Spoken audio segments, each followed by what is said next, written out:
Puncak dari semakin gilanya negara ini, semakin otoriternya negara ini, dan mungkin Orde Baru reborn itu beneran ada adalah ketika kemudian kita melihat bahwa setiap suara, setiap teriakan, setiap partisipasi yang kemudian ditekankan oleh masyarakat tentang bagaimana berbahayanya RUU KUHP yang cukup sangat problematik itu untuk tidak kemudian disahkan secara terburu-buru, tapi justru diabaikan secara cuma-cuma, dan hari ini kita malah ngelihat berita bahwa hari ini RUU KUHP itu disahkan, diketok.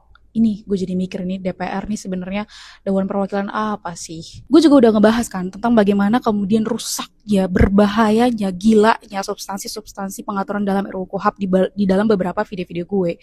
Dan di sini kita juga tahu bahwasanya kalau misalkan mereka bilang 99% masyarakat Indonesia itu ngedukung RUU KUHP, pertanyaan gue, masyarakat siapa? Masyarakat yang mana? Masyarakat yang mana yang mau ngedukung sebuah regulasi yang nantinya akan membahayakan diri mereka sendiri? Masyarakat mana yang kemudian mau mendukung sebuah regulasi yang di dalamnya berdasarkan penilaian subjektif tanpa adanya pengawasan persetujuan daripada pengadilan sebagai mekanisme check and balances, polisi atau aparat bisa banget untuk melakukan penangkapan, penahanan, penyadapan, penggeledahan, penyitaan, sampai dengan adanya metode pembelian terselubung kepada semua jenis tindak pidana, di mana ramai banget hari ini kan, sampai hari ini fenomena salah tangkap, fenomena kriminalisasi, fenomena penangkapan sewenang-wenang. Masyarakat mana yang mau ngedukung RUU KUHP yang isinya kayak gitu? Hukum bener-bener definisi tumpul ke atas tajam ke bawah itu udah mendarah daging, ditambah dengan RUU KUHP. Pertama kali dalam era reformasi saja, sebelum RUU KUHP ini disahkan, sudah 1.000 orang yang kemudian menjadi tersangka hanya karena mereka bersuara sebagai masyarakat.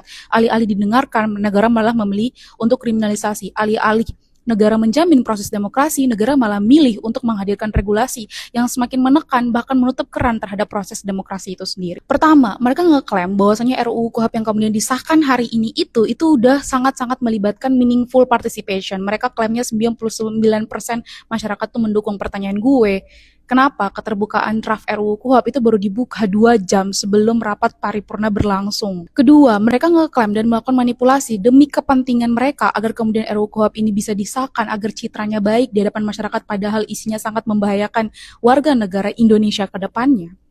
Saat kemudian kita melihat bahwa mereka mencatut nama-nama organisasi masyarakat sipil yang pada faktanya beberapa hari ini mereka semakin meneriakan tentang bagaimana kemudian bahaya RUU KUHP agar kemudian ditarik dan jangan disahkan dulu dengan substansi yang sangat problematis itu. Semua nama-nama yang kemudian diklaim sebagai organisasi masyarakat sipil yang ngedukung RUU KUHP justru adalah merupakan nama-nama organisasi yang mereka dibungkam, suara mereka diabaikan, semua definisi, analisa mereka, dokumen tertulis mereka, bahan-bahan yang kemudian mereka kaji, bahkan mereka juga disuruh ikut RDPU, tapi sama sekali tidak didengarkan, sama sekali tidak ada satupun masukan dari organisasi masyarakat sipil yang mereka klaim mendukung ini yang kemudian dimasukin dalam substansi pasal-pasal yang ada RUU KUHP, malah justru sebaliknya. Del Pedro, ku heran, kenapa sih bisa mencatut nama Del Pedro ke dalam susunan orang muda yang mendukung RUU KUHP, padahal justru kalianlah yang kemudian melakukan kriminalisasi terhadap seorang Del Pedro. Kita tahu bahwa Del Pedro ini merupakan seorang aktivis yang hari ini dia dikriminalisasi karena dia berdiri paling terdepan untuk memperjuangkan hak asasi warga negara, haknya sebagai manusia, memperjuangkan juga ikut advokasi-advokasi